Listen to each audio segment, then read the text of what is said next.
ដើមត motor ដែលមានកុងតាក់2អញ្ចឹងកុងតាក់2គឺសម្រាប់ថាចុច stop និងចុចដំណើរការអញ្ចឹងឥឡូវចាប់ដើមតអូខេចាំមើលបងប្អូនគ្នាជាដំបូងយើងចូលក្នុង distributor ចាក់លុយរបស់យើងហ្នឹងគឺភ្លើងយើងចូលខាងភ្លើងមក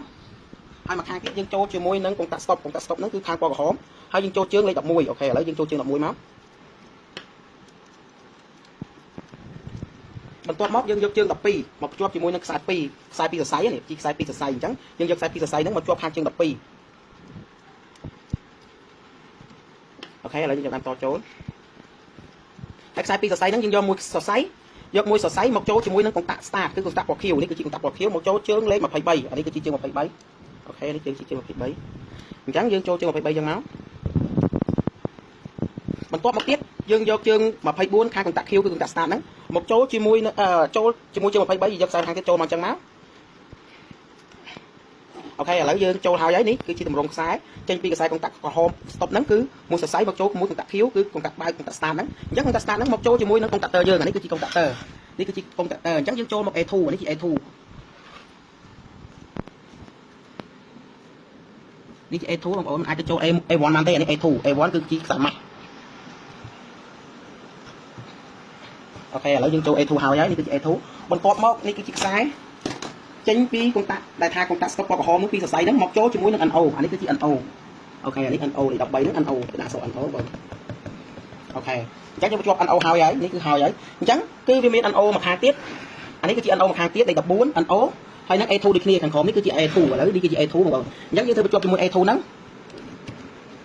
យកខ្សែ A2 ហ្នឹងប៉ុងជាមួយនឹងខ្សែ NO A2 មកចូលជាមួយ NO នេះបងប្អូននេះអាហ្នឹងគឺជាការត motor ដែលប្រើកុងតាក់2អូខេឥឡូវយើងចាំមើលហើយទាំងអស់គ្នាឥឡូវយើងតហើយ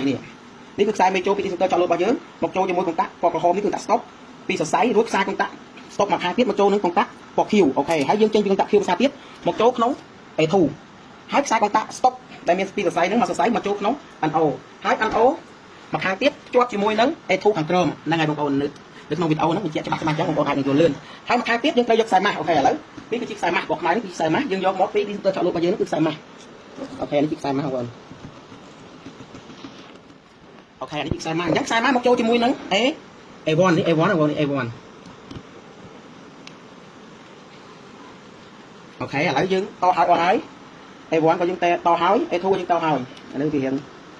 ចេះនេះតិច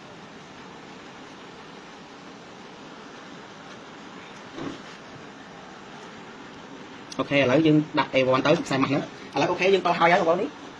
យើងតហើយអស់ហើយណាខ្សែម៉ាស់ក៏យើងតហើយខ្សែភ្លើងក៏យើងតហើយគំកាត់ក៏យើងតហើយឥឡូវអូខេឥឡូវយើងចាប់ដើមសាកភ្លើង